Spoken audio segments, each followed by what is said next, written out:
क्या बात है बहू, रायान चाय पे नजर नहीं आ रहा। अपने कमरे में ही होगा दाजी, उसने कहाँ जाना है। अरफा तुम भी हर वक्त उसके पीछे पड़ी रहती। दादी दादी डॉक्टर साहब।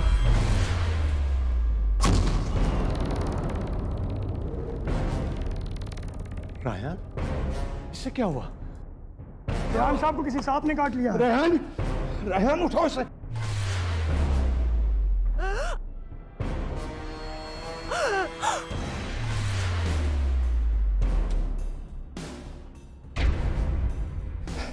सलमान, फौरन डॉक्टर को फोन करो।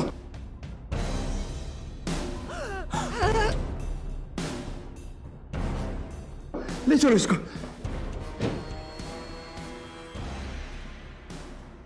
मुस्कान, मैंने बहुत देर तक इंतजार किया मगर रायान नहीं आया। तुमने कॉल की थी रायान को? हाँ, मैंने बहुत बार कॉल की मगर उसने रिसीव तक नहीं की। फरखंदा, मेरा दिल घबरा रहा है। रायान फिरोज से मिलने क्यों नहीं आया? मुझे लगता है वो किसी मसले में फंस गया। रायान को कुछ हो गया। मुस्कान, तुम इतना परेशान मत हो, उसे कोई काम आ गया होगा। एकदम से ऐसे परेशान नहीं होते, इतना घबरा मत जाया करो। नहीं फरखंदा, मेरा दिल कहता है कि रायान किसी मुसीबत में है। छोटी छोटी बात पे तुम हमेशा परेशान हो जाती हो, ये तुम्हारी पुरानी आदत है। कुछ नहीं हुआ होगा रायान को। अल्लाह तेरी जुबान मुबारक करे। फिरोज, तुम बार बार ट्राई करो, अगर बात ना हो तो कल हवेली चले जाना। हाँ, तुम परेशान ना हो, जैसे ही रायान से बात होती है मैं तुम्हें लाजमी बताऊंगा। मुस्कान बेटा, इतनी रात हो गई है, जब से आई हो फरखंदा से चिमटी हुई हो। मैं भी तुम्हारा कुछ लगता हूं कि नहीं? क्या बात है, तुम लोग इतने परेशान क्यों हो? नहीं अब्बा, भला आपके होते हुए मुझे क्या परेशानी हो सकती है? अच्छा, तो चलो आओ फिर बाप के साथ भी कुछ बातें कर लो। जी चले, मैं आ रही हूँ। चलो ठीक है, जल्दी आ जाना बेटा। अल्लाह हाफ़िज़। फरखंदा, जो भी हो मुझे इत्तला देती रहना।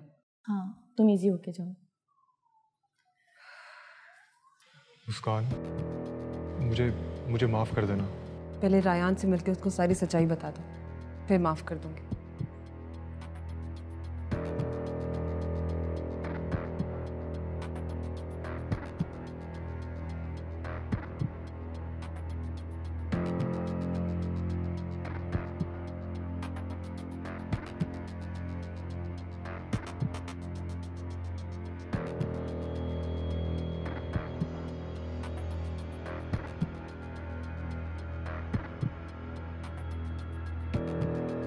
मैंने वैक्सीन लगा दी है, आप लोग दुआ करें, अल्लाह खैर करेगा।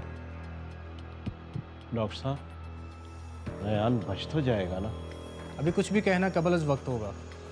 किसी बहुत ही जहरीले नाग ने काटा है इसको, जहर पूरे जिस्म में फैल चुका है। मैंने नमूने ले लिए हैं खून के, जैसी रिपोर्ट आएगी आप लोगों को बताता हूँ। डॉक्टर साहब, इसे किसी बड़े हॉस्पिटल में शिफ्ट कर देते हैं। नहीं, बिल्कुल भी नहीं। हॉस्पिटल में भी वही ट्रीटमेंट होना है जो मैं दे रहा हूँ, और वैसे भी मैं इस हालत में पेशेंट को मूव करने की इजाज़त नहीं दूंगा। और आप लोग फिक्र मत करें, आरफा जी को भी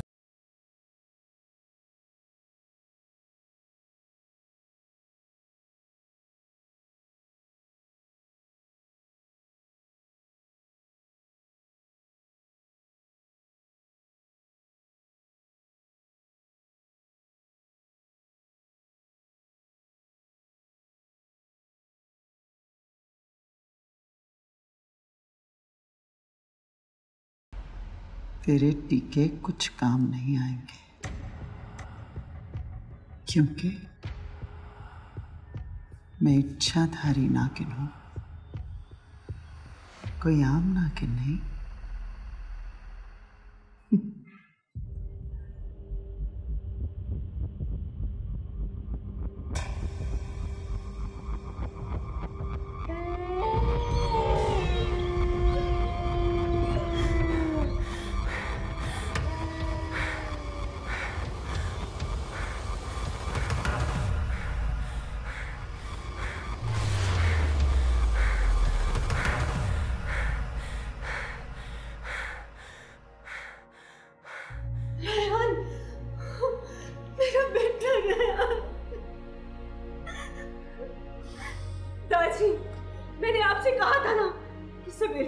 नागिन है जो मेरे बेटे से और हम सब से बदला लेने के लिए आ रही है। मेरी कही हर बात पूरी हो गई।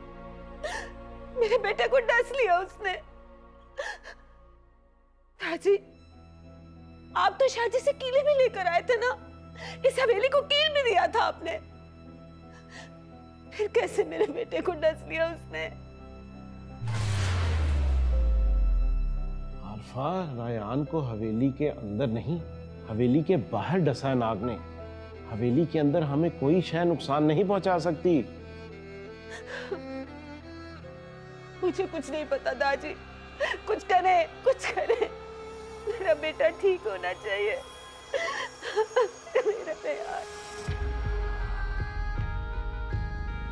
खुद को संभालो आरफा, डॉक्टर ने वैक्सीनेशन कर दी है ना, कुछ देर तो इंतजार करना पड़ेगा। नहीं, कोई टीका असर नहीं करेगा। मुझे पता है कोई टीका असर नहीं करेगा। दादी, आप पाशी को बुलाएं, वही जहर निकालेगी मेरे बेटे का। क्या बच्चों वाली बात कर रही हो तुम? एक अनपढ़ जाहिल सपेरन इसका इलाज करेगी। हाँ, वही इलाज करेगी इसका। दादी, आप पाशी को बुलाएं। अच्छा अच्छा बहू, हौसला करो। सनम जहां, जी दादी। तुम वहीद के साथ जाओ, वो तुम्हें सपेरन पाशी के डेरे पर ले जाएगा। उसे कहो कि वक्त जाया किए बगैर हवेली पहुंचे। जी दादी।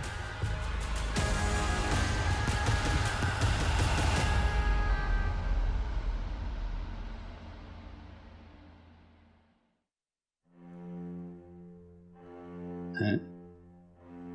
ये सारा दूध कौन?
आप कहें, क्या मैं आपकी बेटी हूँ? दादी, इशफाक, अगर मेरे बेटे रयान को कुछ हो गया ना तो मैं मर जाऊंगी। ये उसी का बदला है। मुझे शक था कि नाग और नागने बदला लेने जरूर आते हैं। वो आ गए हैं दादी, आ गए हैं वो। तुम ठीक कहती हो बहू, मगर फिक्र ना करो, अभी पाशी आती होगी और वो आते ही नागमणि से सारा जहर चूस लेगी और रायान बिल्कुल ठीक हो जाएगा इंशाल्लाह। आरफा बीबी, पाशी आ गई। पाशी, आओ पाशी। देखो, मेरे बेटे रयान के लिए कुछ करो, करो मेरे बेटे रयान के लिए। गर्म पानी मंगवाओ फौरन। आरफा, किस लिए बुलाया है इसको यहाँ?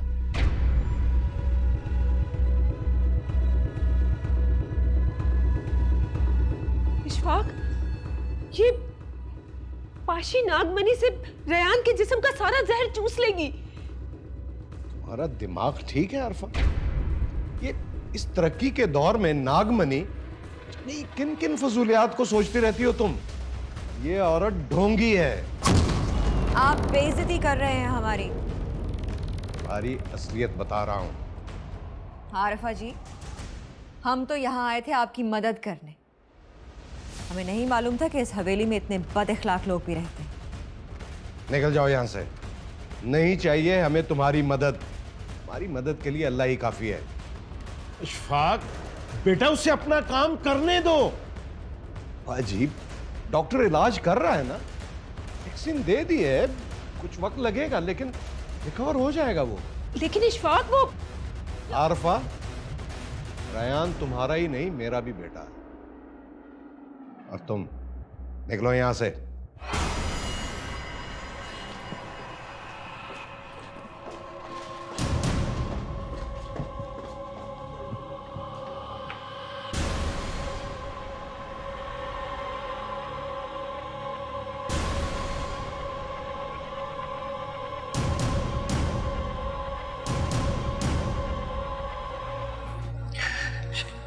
ये सच है कि तू मेरी बेटी नहीं है, लेकिन बेटियों से बढ़कर पाला है मैंने तुझे।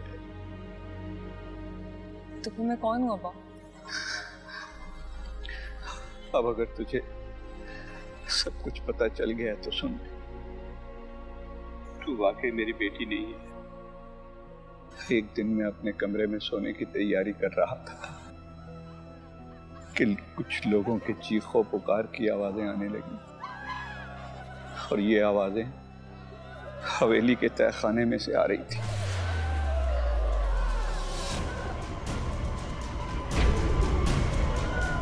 पाशी, पाशी रुको। इशफाक इस वक्त गुस्से में है, परेशान है। उनकी बात का बुरा मत मनाना। नहीं आरिफा जी, हमने किसी की बात का बुरा नहीं मनाया। तो फिर मेरे बेटे रयान का इलाज करो ना। कमरे से हम इसलिए आ गए क्योंकि रायान को किसी बहुत जहरीले नाग ने डसा है। हाँ तो तुम नागमणि से उसका जहर चूस लो। नहीं, नागमणि हमारे पास नहीं, हम आपकी मदद नहीं कर सकते। रुको पाशी, ये बहुत कीमती अंगूठी है। सिर्फ इतना बता दो कि वो कौन सा सपेरा या सपेरन है जिसके पास वो नागमणि है जो मेरे पोते की जान बचा सके। लो। सजना सपेरा नाम है उसका, लेकिन उसके सामने मेरा नाम मत लेना, वरना वो आपकी मदद नहीं करेगी। किसी को भी ये मत बताना कि सजना सपेरन का मशवरा मैंने दिया था। तुम फिक्र ना करो, किसी को मालूम नहीं होगा। तुम्हारा बहुत बहुत शुक्रिया।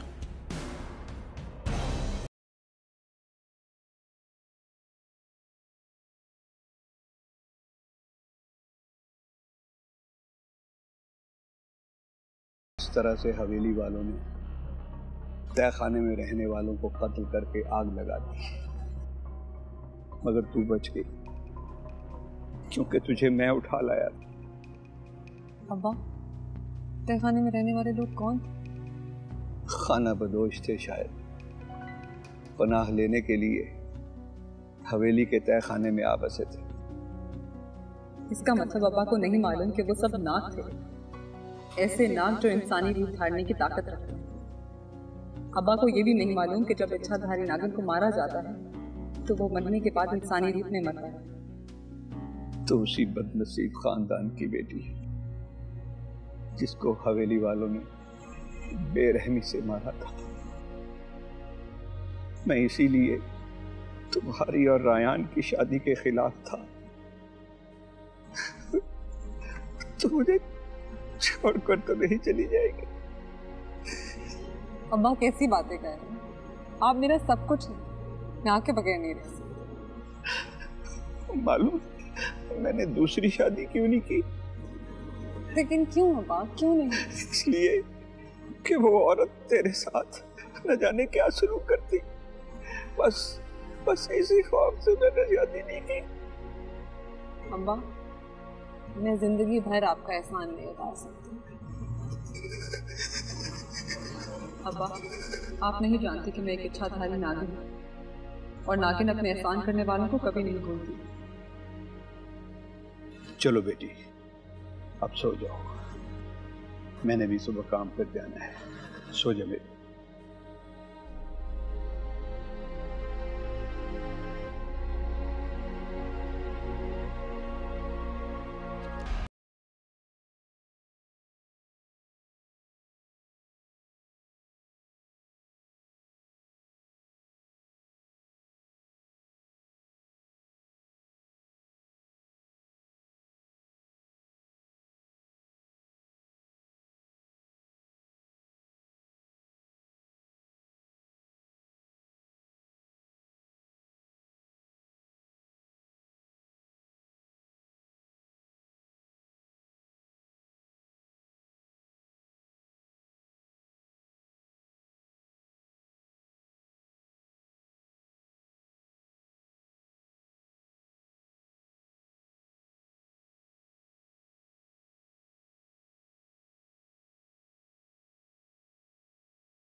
सजना, मेरे बेटे को देखो।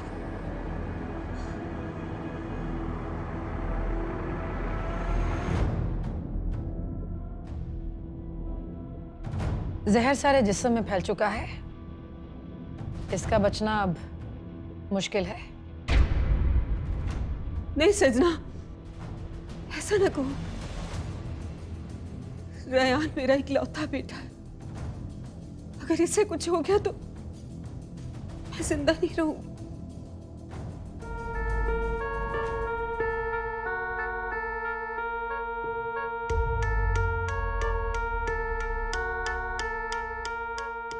सजना, तुम्हारे पास नागमणि नहीं है क्या? पोती तो बचा ना लेती इससे। वजह साहब, आपसे किसी नागिन ने बदला लिया है। बदला? हमसे कोई क्यों बदला लेगा? सजना, क्या हो सकता है? इसको बचाने का कोई तरीका तो बताओ। हम माफी चाहते हैं आपसे,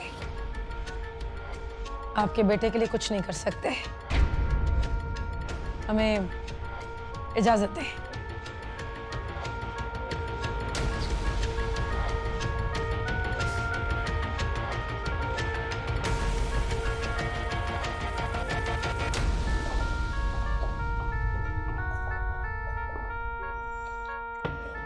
ठीक है सजना, खुदा हाफिज।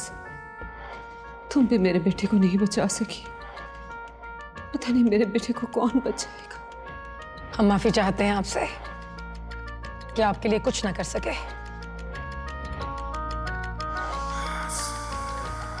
क्या हुआ?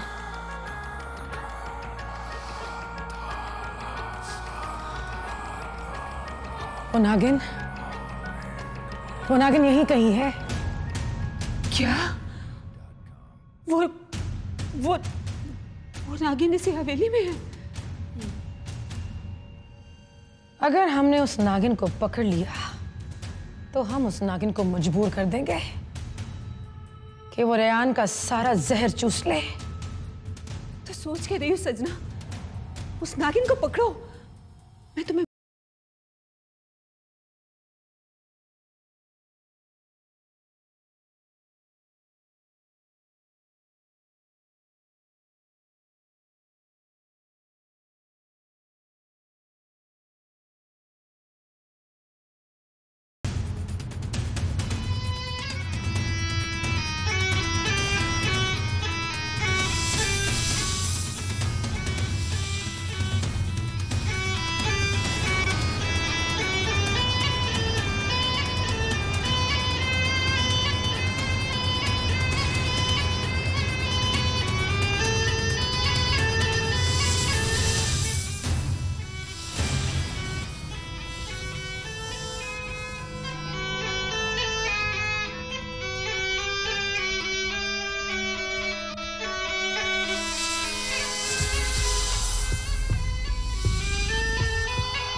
बंद करो ये बीन।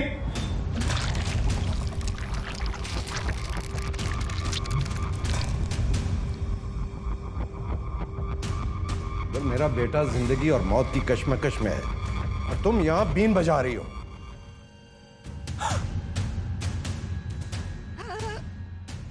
इशफाक, वो नागिन इसी हवेली में है जिसने हमारे बेटे को डसा है। किसने कहा है तुम्हें कि नागिन इस हवेली में है? सजना ने। तुम जानते तो हो बहुत बड़ी सपेरन है ये। ये सपेरन नहीं, लुटेरन है, ड्रामेबाज है, ढोंगी है ये। इशफाक साहब, हम आपको लिख कर दे सकते हैं कि वो नागिन इसी हवेली में है।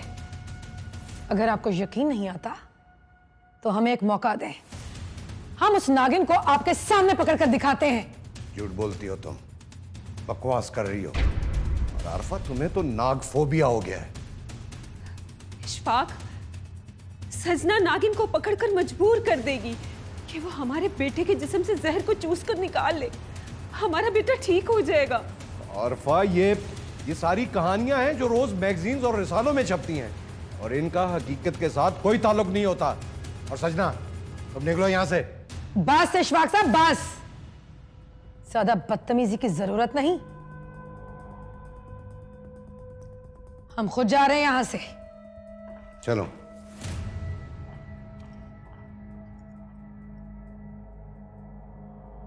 आरफा, आगे वास्ते मैंने फोन कर दिया है इंजेक्शंस के लिए, कल तक आ जाएंगे, तुम फिक्र ना करो।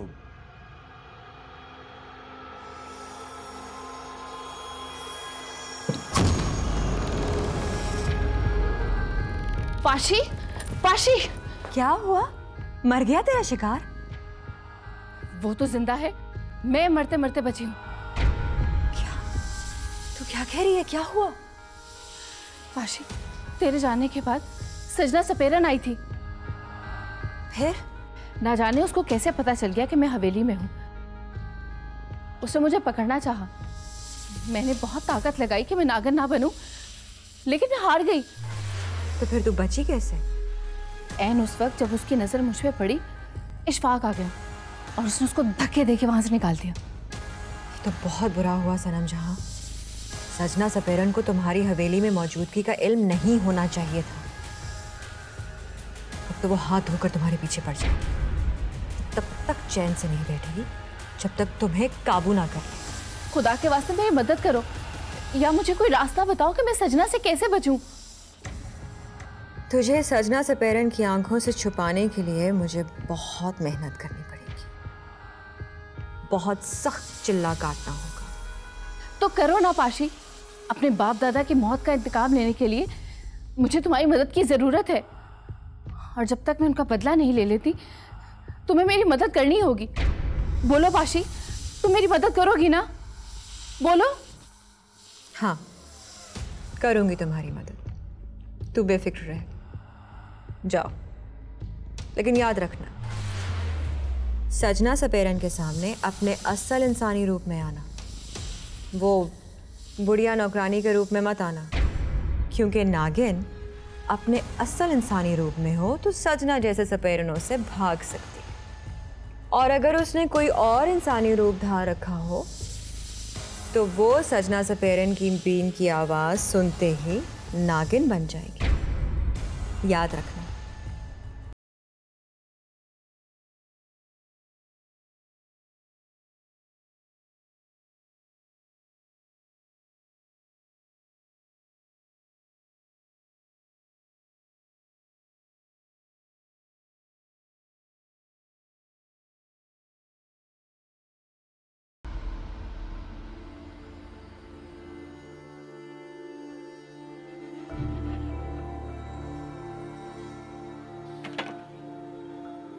वकार ने जिस बंदे को इंजेक्शन लेकर इस्लामाबाद से भेजा था वो कॉल रिसीव नहीं कर रहा।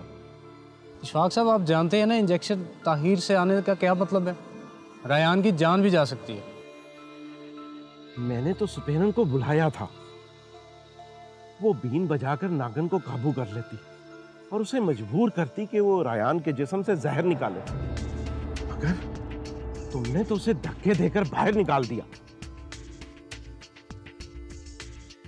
एक तो अब्बा जी मैं आपकी इन बेअकीदा बातों से ना तंग आ गया। डॉक्टर साहब आप इन्हें कुछ समझाने की कोशिश करें। देखिए सर, ये सब पुरानी बातें हैं और पुराने वक्तों में भी इन बातों की कोई हैसियत नहीं थी। कोई नागिन भला उसके जिस्म से कैसे जहर निकाल सकती है? मैं इन बातों में बिलीव नहीं करता। देखें डॉक्टर साहब, मुझे पता है कि ये साइंसी दौर है, लेकिन आपको शायद मालूम नहीं कि ये चीजें हैं और अपना तिलस्माती असर भी रखती हैं। मगर मुझे पता है आप मेरी इन बातों पे यकीन नहीं करेंगे। इशफाक साहब, अगर अगले 4 घंटों में रायान को इंजेक्शन ना लगा ना, उसकी जान बचाना बहुत मुश्किल हो जाएगा। डॉक्टर साहब मैं राब्ता कर रहा हूँ।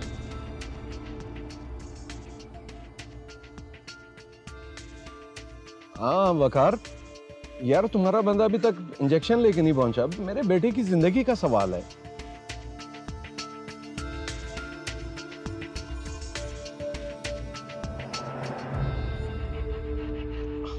लेकिन उनको तो बहुत वक्त लग जाएगा। डॉक्टर ने कहा है कि 4 घंटों बाद कुछ भी हो सकता है। तुम कुछ भी करो प्लीज, हेलीकॉप्टर का अरेंज करो। मैं उसे यहां से लेकर जाना चाहता हूं।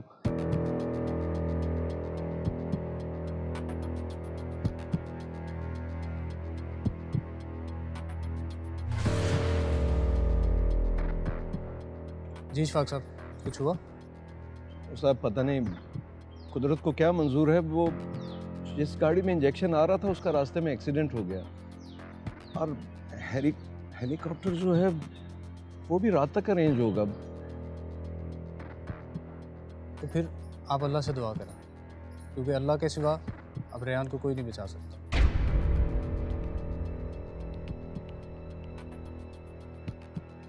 फिरोज, तुम्हारे पागलपन ने मुस्कान का बुरा हाल कर दिया।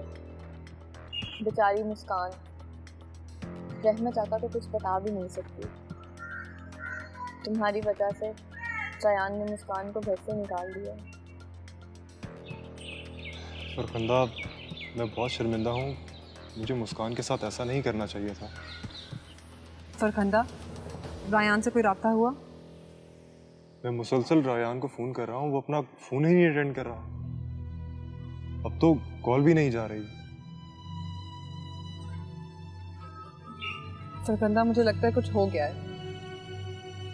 रायान किसी मुश्किल में है।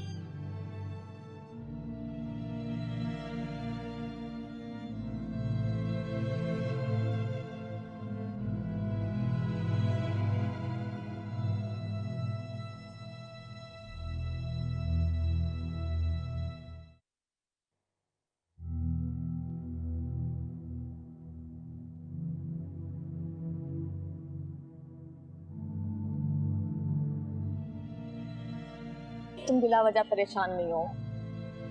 रयान ठीक हो जाएगा। हो सकता है उसकी बैटरी लो हो गई हो। नहीं फरखंदा, कुछ तो गलत। फिरोज, तुम आरफा आंटी को कॉल करो, उनसे पूछो जल्दी।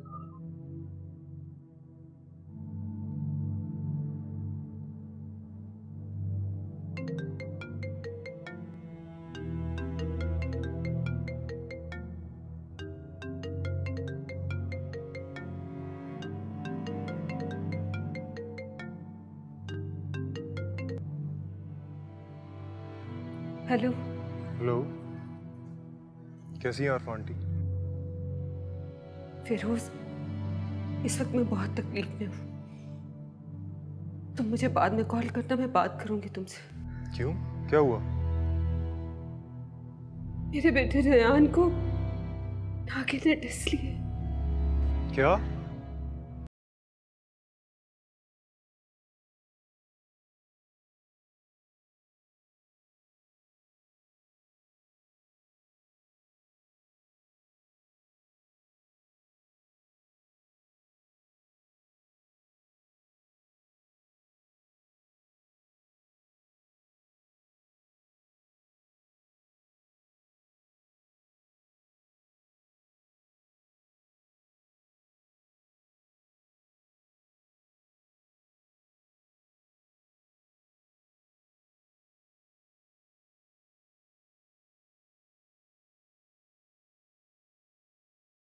नागिन ने डस लिया है और डॉक्टर्स ने जवाब दे दिया।